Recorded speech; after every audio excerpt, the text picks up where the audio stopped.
Goodwill Community Foundation, creating opportunities for a better life. Remember using formulas to calculate math problems in school, like 2 plus 2 equals 4, or 2 pizzas times $10 equals $20? You can use these same formulas to work with numerical data in your spreadsheets, just like you would use a calculator. Excel uses standard operators for math equations, like a plus sign for addition, a minus sign for subtraction, an asterisk for multiplication, a forward slash for division, and a caret for exponents. You're probably used to seeing equations like 5 plus 5 equals, but in Excel, the equal sign comes first. That's because the cell itself contains, or is equal to, the formula and its value. Let's start off with a simple addition formula. We're going to calculate the total budget for June and July. However, instead of entering these numbers, in other words, 1,200 plus 1,500, we're going to use cell references. Here's how it works. First, select the cell where you want the total to appear. Then type an equal sign, which is how you always start a formula. Next, type the addresses of the cells you want to add.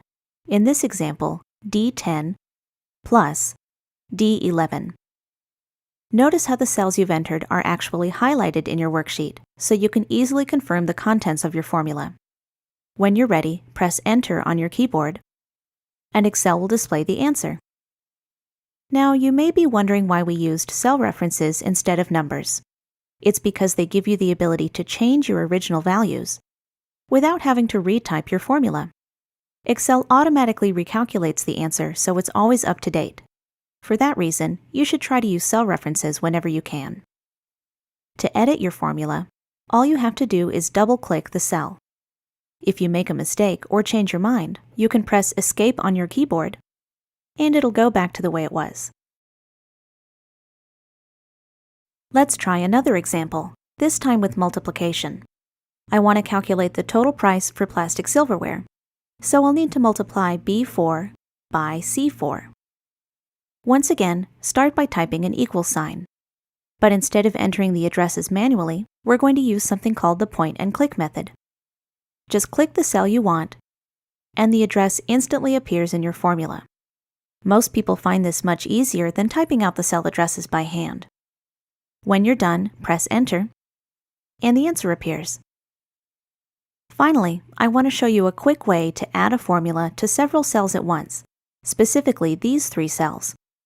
Instead of retyping the formula above, we're just going to select the first cell, then locate the fill handle in the bottom right corner. Click and drag the handle down, and when you let go, the formula appears automatically in all 3 cells. Now we can see the total cost for each item. This is a great shortcut for duplicating formulas if you plan to use the same one more than once. Formulas really are one of the most powerful and convenient features in Excel. Now that you know how to use them, they can help you calculate all kinds of useful data.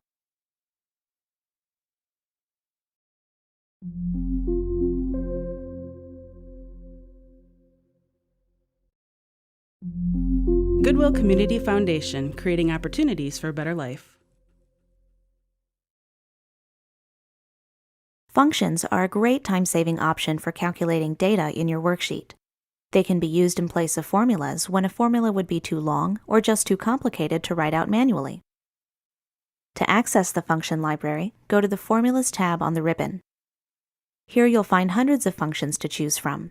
They've all been organized into categories to make them easier to find. For example, under Financial, you'll find functions that deal with things like interest and monthly payments. Under Text, you can perform text manipulations, like converting lowercase to uppercase, replacing text, and more. Date and Time includes functions that return the current date, time, day of the week, and other useful data. Some of the most common functions are pretty simple though, like Sum and Average.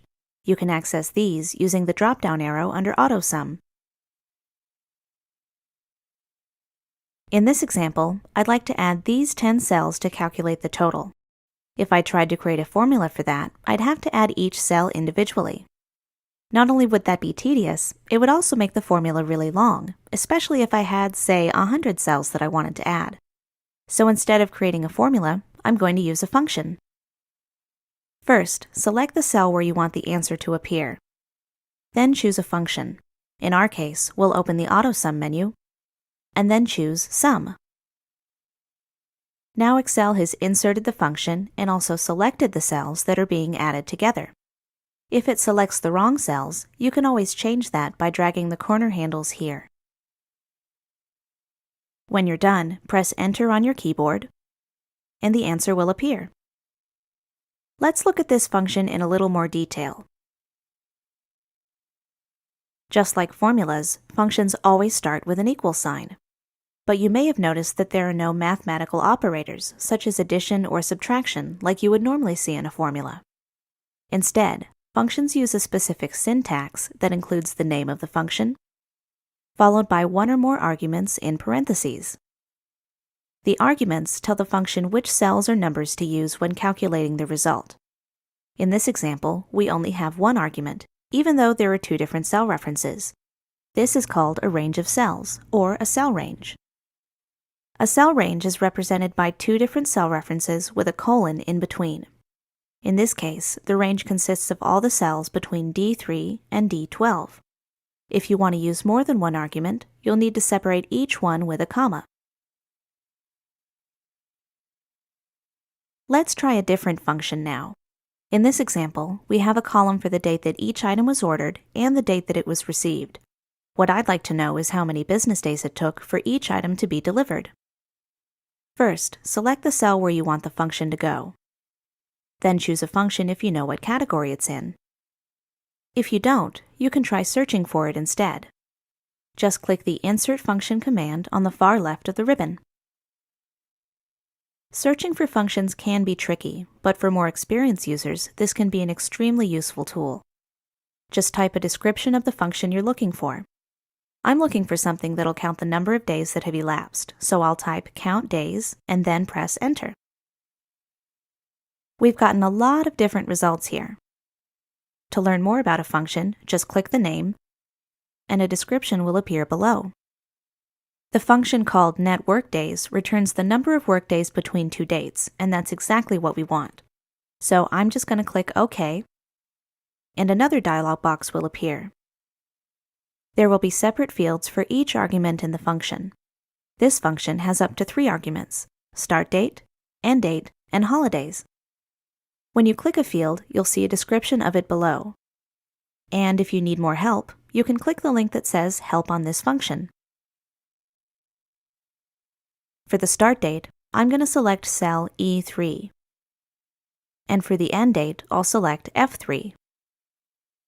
We know the holidays argument is optional because it's not in bold, so I'm going to leave that one blank.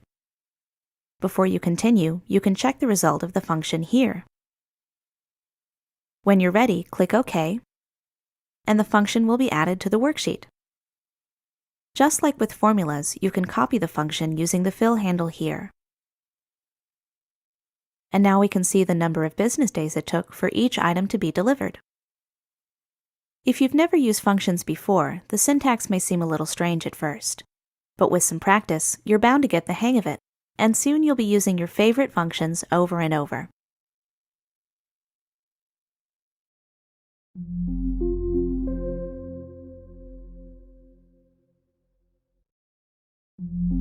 Goodwill Community Foundation, creating opportunities for a better life.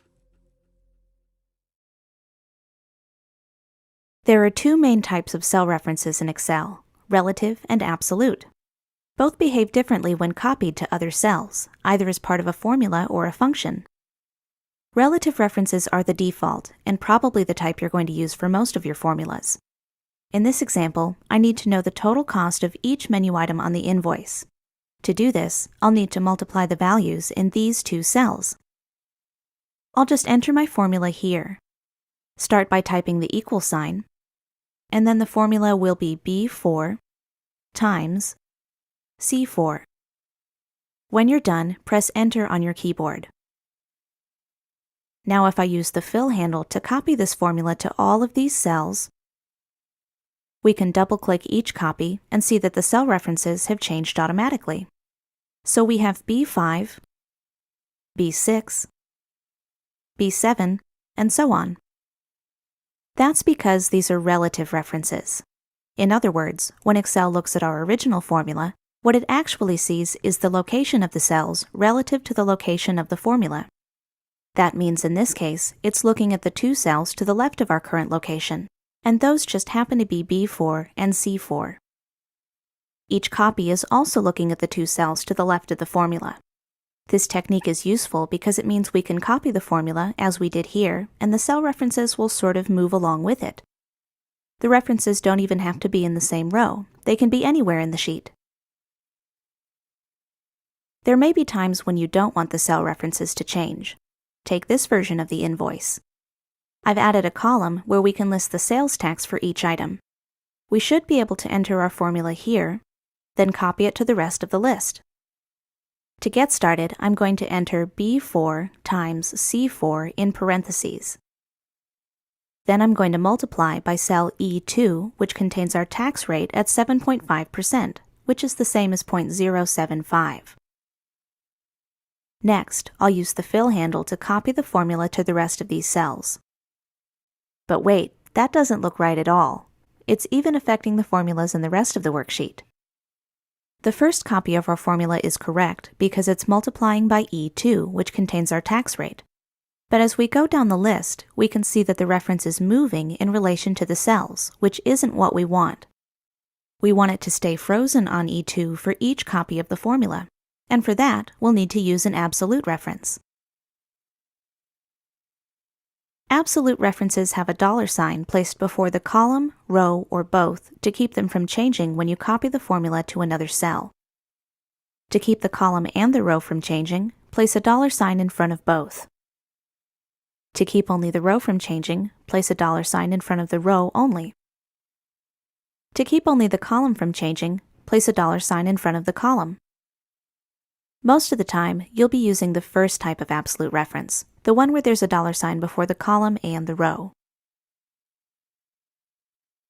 Let's go back to our example and add $signs before the column and the row to make E2 an absolute reference. Now if we copy the formula to the rest of this list, the errors go away and we're left with the correct sales tax for each item. The relative reference is different in each cell, but the E2 reference, our absolute reference, stays the same. Finally, I'd like to show you how to create cell references across different worksheets in the same workbook. This can be useful if you want to create a formula on one worksheet that references a value from another. It works the same as a normal reference. You just have to include the name of the worksheet along with the cell address. So to get started, figure out what cell you want to use, then take note of its location. In this example, we're going to use cell E14 on the worksheet menu order. Next, switch to the worksheet where you want to use the reference. As you can see, I already have a formula that's calculating the total of all these services. I just need to add the total for the menu order in this cell here. To reference the cell, type the name of the worksheet first, then an exclamation point, and finally the cell address. If the worksheet name includes a space, like in this example, you'll need to add single quotation marks around the name. When you're done, press Enter, and Excel will pull the value from the other worksheet. That means if cell E14 ever changes on the menu order worksheet, it'll be updated here too. Mastering cell references is the key to creating formulas that work for you and your data. Now you know how to use relative references, absolute references, and references across multiple worksheets.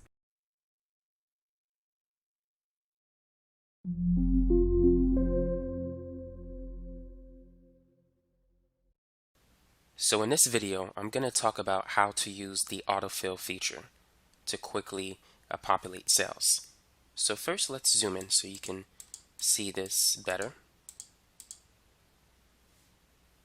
Now, let's say if we write the name John and we wish to copy this entry, you can use the Autofill feature by left-clicking that button at the bottom right and then extend it to how many cells you want to. And so you can do that. Now let's say if you want to copy a number, you could just type in number 5, click the button at the bottom right, and then drag it. and so you can copy it that way as well. You can also copy things horizontally just by extending it. And so that's one way in which you can use the autofill feature, by copying a cell and extend it horizontally or vertically. Now, another way in which you can use Excel's autofill feature is with sequences. For example, let's say if I write the number 1 and then 2, and I want to go up to like 15. So what you need to do is you need to highlight these two cells, both cells, not just one, so Excel knows what pattern to continue, and then continue it, stretched out. So notice that there's a little button, a little number next to my cursor in red. You can see it says 5 and then 6. So that tells you where to stop. So if I want to go to 13, I will stop at 13. Now let's say if I want to go by threes, starting with 5. If I add 3 to 5, it's 8. And then after that, it's 11. So what I can do is highlight the first two numbers, click the button at the bottom right, and then extend it. And as you can see, there's a little number next to my red mouse, or the mouse highlighted in red. So I can stop at 29, I can stop at 35, or I can go all the way to 44. And so it tells you where to stop. Now let's say if I started with 7 and I want to go up by 6, the next number will be 13. I can also do this or expand it horizontally. And I could stop at 55. And so that's how you could use the autofill feature if you have an arithmetic sequence of numbers.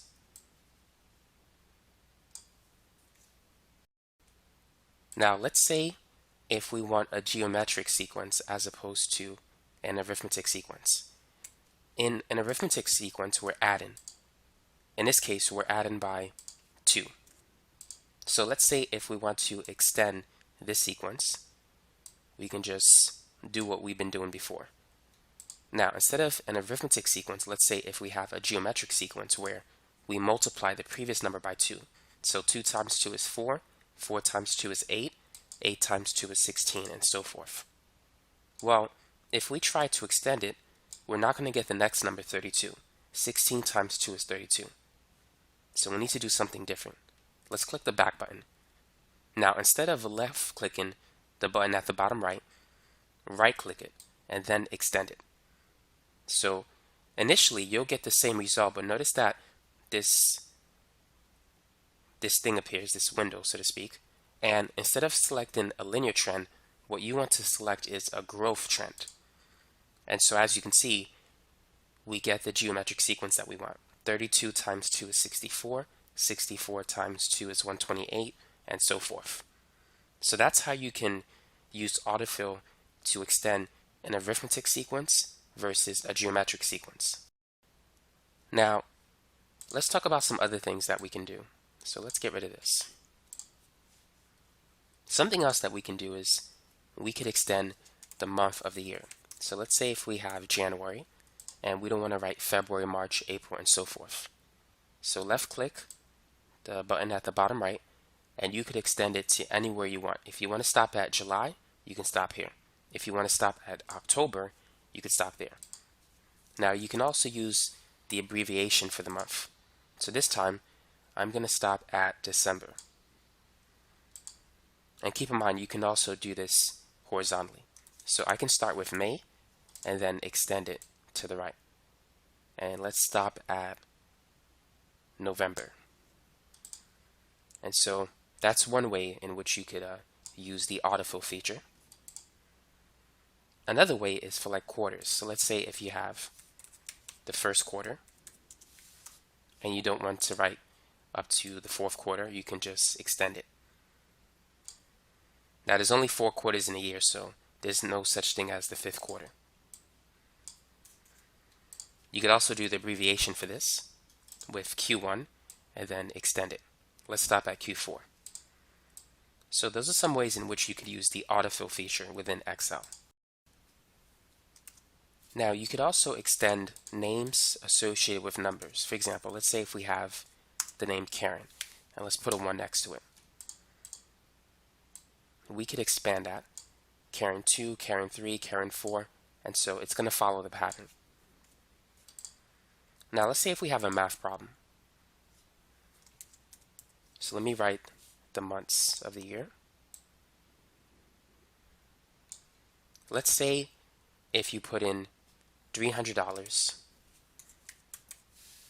in a savings account in January, and then you put another $300 in February and another $300 in March, and then you keep this pattern. Every month you're depositing $300 into an account.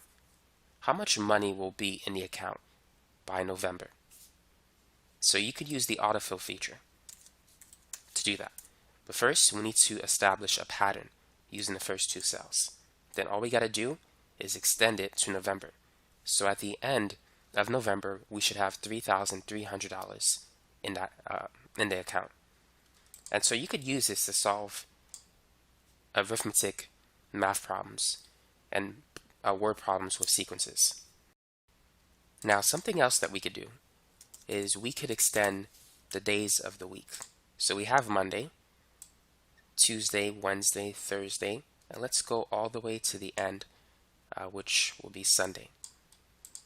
And you could also extend the abbreviations of the weekdays and the weekends as well. So let's expand this to Sunday in the horizontal direction. And so if you need to write the days of the week, you can do that using the autofill feature. Now the next thing we need to talk about are dates. So let's start with April 1st, 2018. If you don't want to write like April 2nd, April 3rd, just use the autofill feature. And let's stop at April 13th. Now, let's say if we don't want to go by one day. Let's say if we want to increase the months of the year. So right-click it and then extend it. Now this dialog box open, and let's change it from fill days to fill months. And as you can see, the months are increasing. So we have April, May, June, July, August, September, and so forth. Now let's right-click it again. And if we want to, we can just fill the weekdays. So the weekends will be skipped. Going from April 6th to April 9th, we skipped Saturday and Sunday. And from 13 to 16, we skipped the weekend there as well. Now let's right-click the bottom button again. Now if we choose fill years, the years will increase by 1. So we have 2018, 2019, 2020, 21, and so forth. So that's how you could use the autofill feature when dealing with dates. Now the last thing we're going to talk about is how to use the autofill feature with formulas. But first, let's fill up a few things. So let's write the months of the year, and we're going to go all the way to December. And here we're going to put the price of an item. Let's say we're selling laptops, and the price of each laptop that we're selling is 200. And we're not going to change the price, so let's extend this to December. And then the units sold, we'll put that here. So this will change. Let's say 15 in January, 25 in February, well, 22 in April. Let's go back to March. Let's say 31 in March, 35 in May, 42 in June, 31 in July, and back to school, so that's going to increase to 75. And notice that I have dollar signs here. I don't want that, so I need to change the formatting. I'm going to right click it. One way to do this is to select this arrow next to this dollar sign and then go to more accounting formats. Let's choose general number, and so that'll take care of that. Let's say September, the sales is still high, 65. October, it slows down, 52. November, maybe a Black Friday, so let's say it goes up to 120. And December, you got the holiday shopping, so let's say 215. Now, in the next column, it's going to be the revenue generated. And then after that, let's apply a tax to it. And then the last one will be the profit. So to get the revenue, it's going to be the number of laptops sold times the unit price. So 200 times 15. But let's write a formula. So we're going to multiply the entry in B2, that's 200, times, that's shift 8. So if you hold shift 8, you'll get the multiplication symbol, times C2. And so 200 times 15 will give us 3,000. And we want this to be in dollar signs, so we'll leave it. Now what you could do is you can left click this button and extend it. And so we don't have to repeat that calculation. It's automatically done for us. So here we have B2 times C2, as you can see here. And then B3 times C3, B4 times C4, and so forth. Now let's move on to the next column. That is the taxes. Taxes can vary from country to country, but for the sake of educational purposes, let's keep this simple. Let's apply a 15% tax to the sales revenue of each month. So the revenue is located in cell D2, and to find 15% of that, we'll multiply it by 0.15. And so for the month of January, we owe $450 in taxes. Now let's extend this using the Autofill feature by left-clicking it. And so here we have D2 times 0.15, D3 times 0.15, D4 times 0.15, and so forth. Now to calculate the profit, we're going to deduct the revenue by the taxes. So if we subtract the revenue, which is D2, by the taxes, which is found in E2, then that will give us the profit. So 3,000 minus 450 is 2,550. And then we could use the autofill feature to extend that subtraction operation, giving us what we see here. So 5,000 minus 750 is 4,250. Now let's add up the totals. So for the unit column, we can write equal sum and then just highlight everything here, and we can get the total units sold for the year, which is 728. Now to get the total revenue, we could sum it up, and well, actually we don't need to do that. Let me delete this. Let's use the autofill feature and extend it this way. So now this needs to be formatted using dollar signs. So the other way to format it, instead of clicking this down arrow, you can click Format Cells, and then on the left you have the Number tab. Let's choose Currency with 0 decimal places.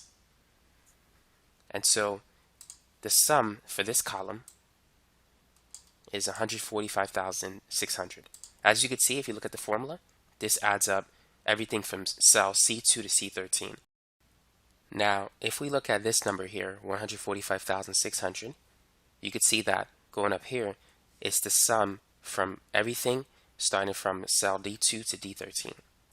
And this number is the sum of everything from E2 to E13, and this F2 to F13. So you don't have to retype it. If you just type it once, you could use the autofill feature to extend the sum to every column. And so that's it on this video. That's all I got on how to use the autofill feature to make your life easier when dealing with Excel. So thanks for watching.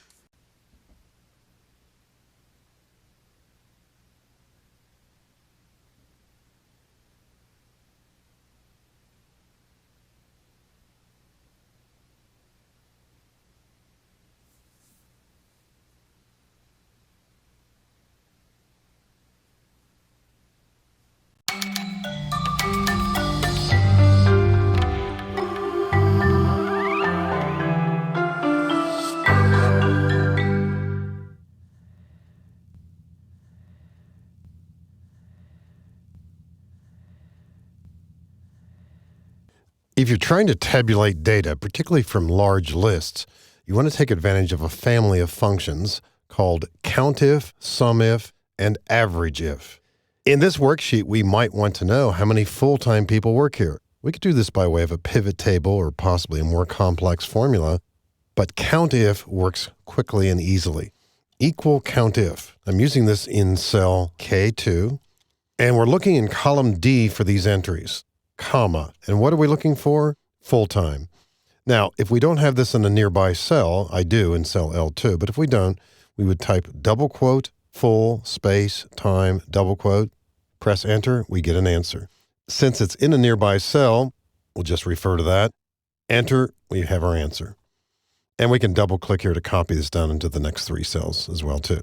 So in all cases here, we have a count of how many hourly people we have, how many contract people, half-time and full-time, quickly and easily. Occasionally, you might want to use this feature with wildcards. It would be probably unlikely you would want to total the full-time and half-time people. You can see what that total is right there. It's 489.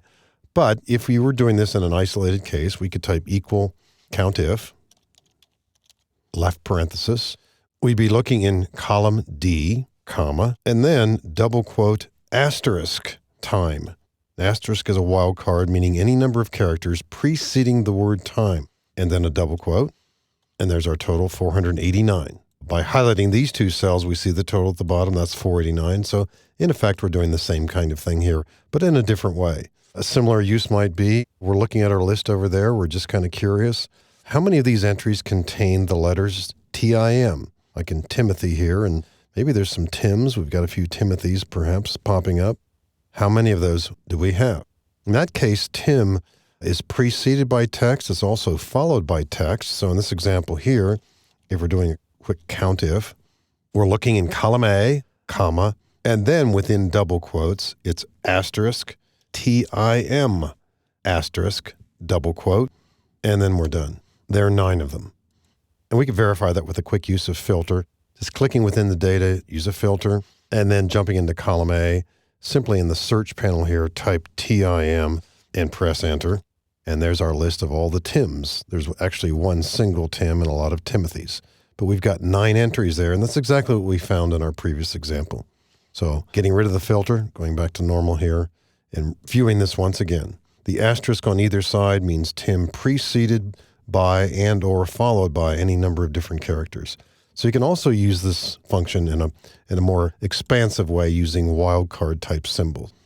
Now, the companion to Countif is called Sumif. The idea with Sumif is we might start off in the same way. In other words, we're looking for people who are full-time. But Sumif has an additional argument, a third argument that allows us to say, in effect, once we've found the full-time people, comma, let's go get their salaries and add them. In other words, what are we spending on salaries for full-time people? We're looking in column D to see how many of those entries are full-time. That comes out of cell L2 here. And when we do find an entry that's full-time, we go to column H, take that value, let's add up the full-time salaries. There they are, and we'll simply double-click to copy it down there. There are the salaries. We look at the bottom of the screen in the status bar, 41,653,876, and we should see the same number if we click column H. And there it is, identical. Keep in mind the status bar will vary if you right-click it and possibly check or uncheck some of the options found in this section here. I tend to leave them all checked. I don't always need them all, but anytime you highlight 2 or more cells, and that includes if you highlight a column, you will get totals at the bottom, and it's real handy at times to do cross-verification. So getting back to Sumif, for years in prior versions, there was a Sumif, there was a Countif, but no Averageif. And a lot of users kept saying, give us Averageif. Finally, they have. If you don't have an Averageif, you've got to take Sumif and divide it by Countif. But it certainly is a lot more straightforward here to say, in effect, let's get the average of salaries for full-time people. And there it is. And here too, double-clicking will get the average salary for our other kinds of entries as well.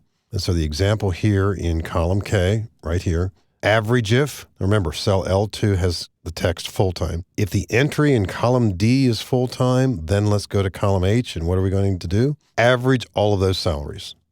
So we can see how Countif, Sumif, and Averageif give us easy ways to tabulate data from lists like this without having to sort the data or rearrange it in any way.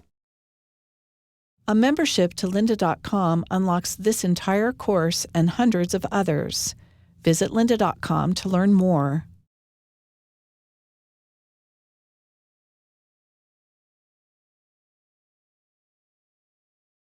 In Excel, you can count using criteria with the Countif function. In later versions of Excel, 2007 and later, you can count multiple criteria with the Countifs function. So here we have a list of items that we've sold and the quantity for each. And we would like to find the number of orders where a pen was the item sold and the quantity is greater than 10. So in this cell, I'm going to start with an equal sign and then type Countifs, an open bracket, and the first thing I'm going to check is the item that was sold. The range, the first range, is A2 to A10, then I'll type a comma, and the criteria for that range, I'm just going to type in here, inside double quotes, pen, and then another comma. So that's the first thing we're going to check, is what item was sold, and the next will be the quantity, so I'll select the range that has the quantities, another comma, and we want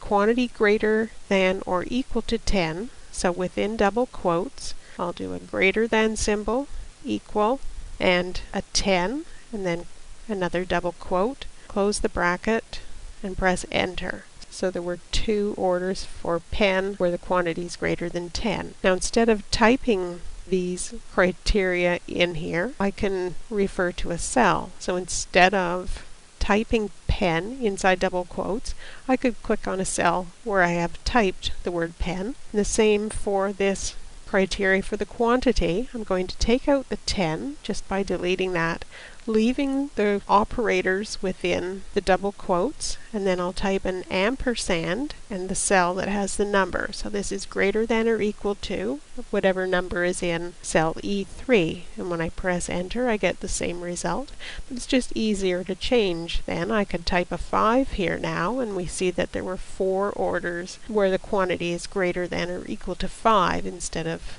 the 10 that we had in there before. So this formula is much more flexible if you use cell references rather than typing the values in as hard-coded values.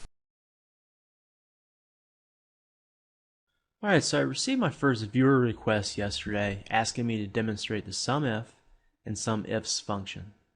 Essentially, SUMIF sums a range based on a single condition or criteria, while the SUMIFs function sums a range based on multiple conditions or criteria. So I have this sales data here, and let's say I want to get the total revenue for the East region. Since there's only one condition, I need to use the SUMIF function. And you can see that the arguments are range, criteria, and sum range. And so range is the range of cells you want evaluated based on the condition, which is, in my case, F2 through F91. And the criteria or condition is the East region. And the sum range is the range of cells to be summed, which is E2 through E91. And so that's the total revenue for the East region. So if I want to add another condition to it, like a date range, then I need to use the SUMIFs function. And the only real difference in the syntax is that the sum range, which is the actual range to be summed, is the first argument in the function, which again is E2 through E91. And the first criteria condition is that I want the revenue based on the East region. So the criteria range is F2 through F91, and the criteria again is East. So now I'd like to only sum the revenues that fall between the join dates of 1/1/2011 and 1/31/2011. So I'll set the range to B2 to B91.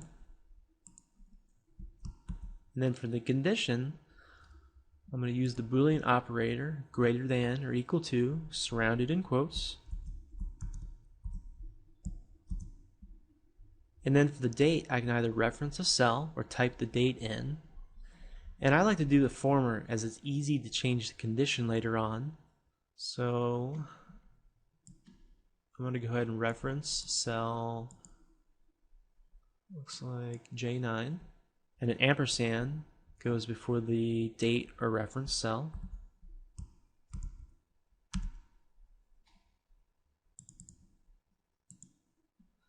So finally, I'll do the same for the ending date. So B2, B91. Criteria this time is going to be less than or equal to. Go up here, and it's K9.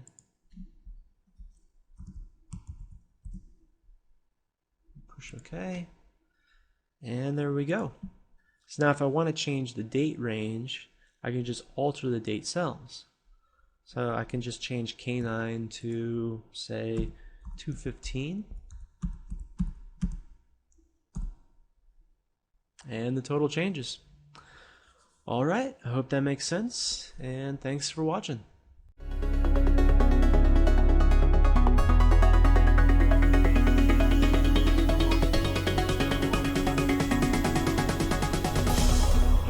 We've already looked at ways that you can visualize your data using charts and sparklines. Conditional formatting offers a different way of visualizing data because it allows you to apply rules to the cells that will add formatting, such as color coding, based on the cell's value. In this example, we have sales statistics for a number of different salespeople, and let's say that the sales goal for each person is $5,000 per month. We can use conditional formatting to see who met or exceeded this goal. First, select the data, and then go to the Conditional Formatting command on the Home tab, and then click Highlight Cells Rules and select Greater Than. We want to format cells that are greater than 5,000, so we'll type that here, and then just choose a formatting option. I'll choose green fill with dark green text.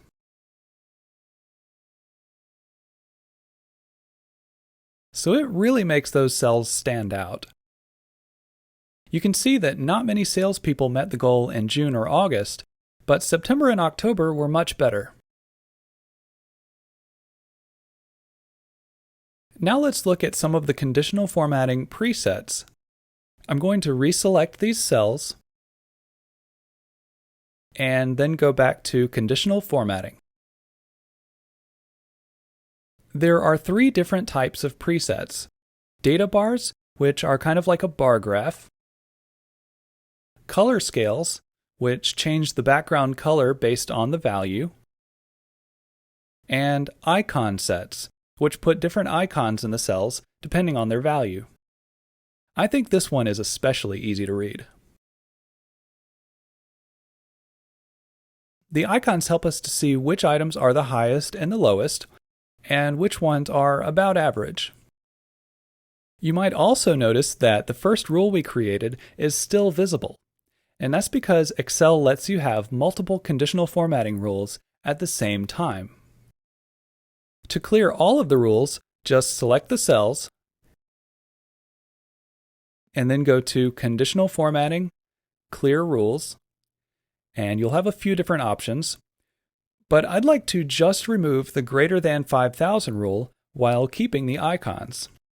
To do this, go to Manage Rules. You'll see a list of all of the rules that you've applied, and you can just select one of them and click Delete Rule. So practice using the different types of conditional formatting and try combining different ones to see what they tell you about your data. Like what you just saw?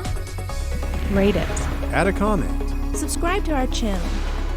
The freedom to learn. What you want, when you want. Absolutely free. GCF LearnFree.org